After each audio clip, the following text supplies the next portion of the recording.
انبیاء پر کن باتوں کی تہمت لگائی جاتی تھی؟ کیا ہر انسان کی توبہ قبول ہے؟ ہم ایسا کیا کریں کہ ہماری باتوں کا اثر لوگوں پر ہو؟ آئیے ان سبھی سوالات کے جوابات جانتے ہیں آج کے ایپیسوڈ میں۔ بسم اللہ الرحمن الرحیم۔ ناظرین محترم، السلام علیکم ورحمۃ اللہ وبرکاتہ۔ سبیل قرآن کے اس تفسیری پروگرام میں ایک بار پھر آپ سبھی کا استقبال کرتے ہیں۔ رسول خدا صلی اللہ علیہ وآلہ وسلم ارشاد فرماتے ہیں، جو شخص قرآن کو دیکھ کے پڑھتا ہے، خداوند عالم اس کے نامہ اعمال میں 1000 نیکیوں کو لکھ دیتا ہے، اور جو شخص قرآن کو حفظ کر کے یاد کر کے پڑھتا ہے، خداوند عالم اس کے نامہ اعمال میں 2000 نیکیوں کو لکھ دیتا ہے۔ آج آپ کے سامنے سورہ شعراء کی آیت نمبر 153 سے 164 کی تفسیر لے کر حاضر ہوئے ہیں۔ آئیے اپنے آج کے پروگرام کو شروع کرتے ہیں آیت نمبر 153 اور 154 کی تلاوت اور اس کے ترجمے سے۔ کتاب انزلناه الیک مبارک لیدبروا آیاته ولیتذکر اولو الالباب۔ بسم اللہ الرحمن الرحیم۔ قالوا انما انت من المسحرین ما انت الا بشر مثلنا فأت بآیة ان كنت من الصادقین۔ وہ لوگ بولے کہ تم پر تو بس جادو کر دیا گیا ہے کہ ایسی باتیں کرتے ہو، تم بھی تو آخر ہمارے ہی ایسے آدمی ہو، بس اگر تم سچے ہو کوئی معجزہ ہمارے پاس لا دکھاؤ۔ ان دو آیات میں خداوند الرحمن الرحیم نے اپنے بندوں کے لیے کچھ پیغامات رکھے ہیں۔ آئیے سن لیتے ہیں ان پیغامات کو بھی۔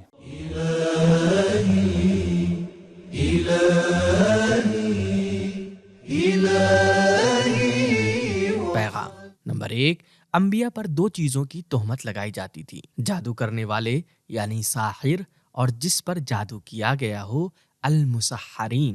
نمبر 2، گناہ سے برا گناہ کی توجیہ کرنا ہوتا ہے۔ اطیعون کے حکم کی نافرمانی کر کے اپنے گناہ کی توجیہ کرتے تھے اور کہتے تھے تم پر جادو کر دیا گیا ہے، اسی لیے تم پیروی کے قابل نہیں ہو۔ نمبر 3، نبوت اور معجزہ دونوں ایک دوسرے کا لازمہ ہیں۔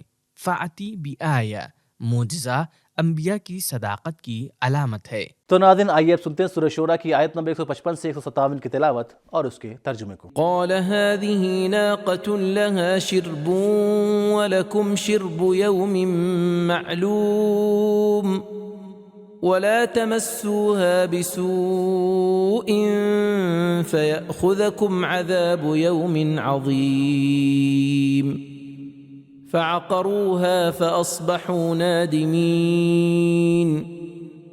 صالح نے کہا یہی اونٹنی معجزہ ہے، ایک باری اس کے پانی پینے کی ہے اور ایک مقررہ دن تمہارے پانی پینے کا ہے، اور اس کو کوئی تکلیف نہ پہنچانا، ورنہ ایک بڑے سخت روز کا عذاب تمہیں لے ڈالے گا۔ اس پر بھی ان لوگوں نے اس کے پاؤں کاٹ ڈالے اور اس کو مار ڈالا، پھر خود پشیمان ہوئے۔ ان آیات میں خداوند الرحمن الرحیم نے اپنے بندوں کے لیے کچھ اہم نکات رکھے ہیں۔ آئیے سن لیتے ہیں ان اہم نکات کو بھی۔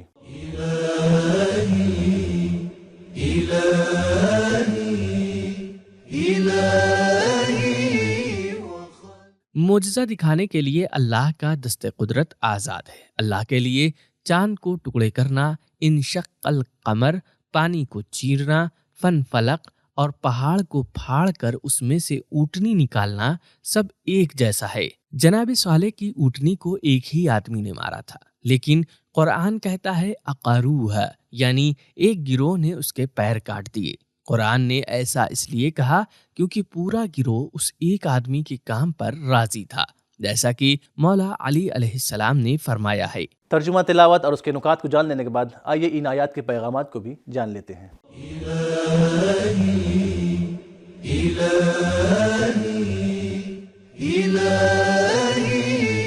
نمبر 1، معجزہ اتنا واضح اور روشن ہونا چاہیے کہ ہر سطح کے لوگ اس کے اعجاز کو سمجھ سکیں۔ نمبر 2، مقدسات کی توہین کی سزا بہت بڑی ہے۔ لا تمسوها بسوء فیاخذکم، اللہ نے سورہ اعراف میں اس اونٹنی کی نسبت اپنی طرف دی ہے۔ ناقۃ اللہ، سورہ اعراف آیت نمبر 73۔ نمبر 3، جو اونٹ اللہ کے رنگ میں رنگ جائے وہ اونٹ عام لوگوں پر مقدم ہے۔ نمبر 4، باغی انسان معصوم اور دودھ دینے والے جانور پر بھی رحم نہیں کرتا۔ نمبر 5، انبیاء کی تنبیہوں کو سنجیدگی سے لینا چاہیے۔ نمبر 6، اگر کوئی شخص کسی کے کام سے راضی ہو تو وہ بھی اس کام کے اجر یا گناہ میں شریک ہوگا۔ فَعَقَرُوهَا، اونٹنی کو ایک ہی آدمی نے مارا تھا مگر نام سب کا لیا گیا۔ نمبر 7، ہر توبہ اور شرمندگی کو قبول نہیں کیا جاتا۔ عذاب کو دیکھنے کے بعد توبہ کرنے اور شرمندہ ہونے کا کوئی فائدہ نہیں ہے۔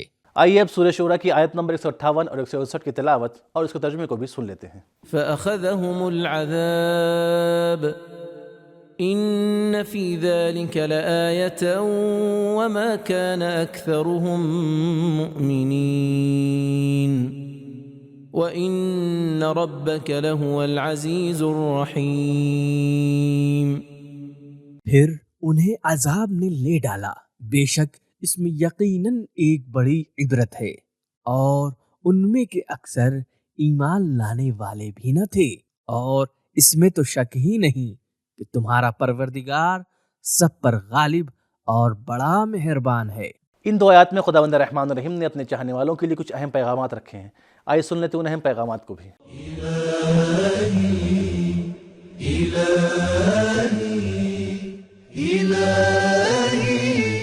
نمبر 1، الہی مقدسات کی توہین کرنا اتنی بڑی بات ہے کہ کچھ لوگ ایک جانور کو قتل کرنے کی وجہ سے نابود کر دیے جاتے ہیں۔ نمبر 2، اللہ کے لطف و کرم بھی عبرت ہیں اور اس کا قہر اور عذاب بھی عبرت ہے۔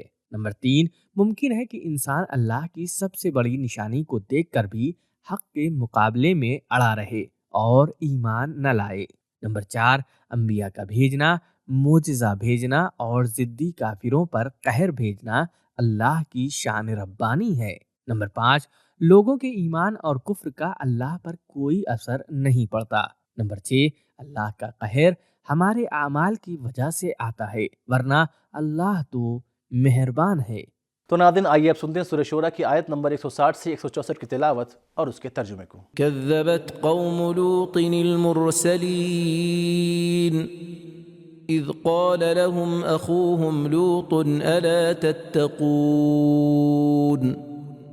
إني لكم رسول أمين فاتقوا الله وأطيعون وما أسألكم عليه من أجر إن أجري إلا على رب العالمين۔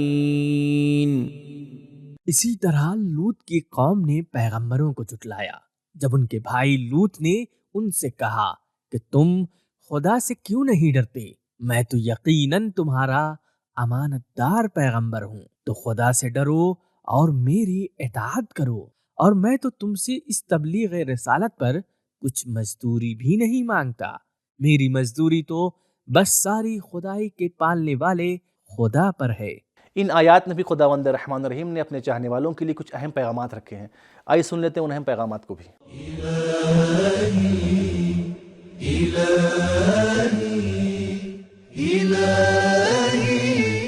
نمبر 1، اصلی موضوعات کو سر فہرست میں رکھیں۔ اس سورے میں تمام انبیاء کی تاریخ کے آغاز میں کذبت آیا ہے، اور ایسا اس لیے ہے کیونکہ اس سورے میں انبیاء کی داستان بیان کرنے کا مقصد ضدی لوگوں کی تکذیب یعنی جھٹلانا اور ان پر اللہ کے عذاب کو بیان کرنا ہے۔ نمبر 2، ایک نبی کو جھٹلانا تمام انبیاء کو جھٹلانے کے برابر ہے۔ کذبت المرسلین، ہر قوم اپنے ہی نبی کو جھٹلاتی تھی، لیکن چونکہ تمام انبیاء کا مقصد اور ہدف ایک ہی تھا، لہٰذا کسی بھی نبی کا انکار کرنا تمام انبیاء کے انکار کرنے کے برابر ہے۔ نمبر 3، آسمانی رہبر کا لوگوں سے رابطہ برادری اور بھائی چارے کا ہوتا ہے۔ نمبر 4، جسے اندرونی طور پر کسی چیز کا خوف نہیں ہوتا، وہ ہر طرف سے نقصان اٹھاتا ہے اور کسی بھی حق کو قبول نہیں کرتا۔ نمبر 5، آسمانی پیشواؤں کو چاہیے کہ وہ خود لوگوں کے پاس جائیں اور اپنے مقصد کو ان کے سامنے بیان کریں۔ نمبر 6، تقویٰ حق کو قبول کرنے اور انبیاء کی پیروی کرنے کی بنیاد ہے۔ نمبر 7، پیشوا اور رہبر کی اطاعت کے بغیر دینداری کامل نہیں ہے۔ نمبر 8، اگر لوگوں سے پیسوں کی امید نہ رکھیں تو ہماری باتوں کا اثر زیادہ ہوگا۔ نمبر 9، وہی انسان لوگوں سے بے نیاز ہو سکتا ہے جس کا اللہ پر زیادہ بھروسہ ہو۔ تو ناظرین، ہم نے جانا کہ لوگ انبیاء پر 2 باتوں کی تہمت لگاتے تھے۔ پہلا یہ کہ وہ جادوگر ہیں، دوسرا یہ کہ ان پر جادو کیا گیا ہے، اور ہر انسان کی توبہ قبول نہیں ہوتی، کیونکہ جو لوگ عذاب دیکھنے کے بعد توبہ کرتے ہیں اس کا کوئی فائدہ نہیں ہوتا، اور ہماری باتوں کو لوگوں کو اثر تب ہوگا جب ہم ان سے امید نہ لگائیں، صرف اللہ پر بھروسہ کریں۔ تو ہمارا آج کا ایپیسوڈ یہ ختم ہوا، ملتے ہیں اگلے ایپیسوڈ میں، تب تک کے لیے خدا حافظ۔ سبیل قرآن، قرآنی سماج کی پہچان۔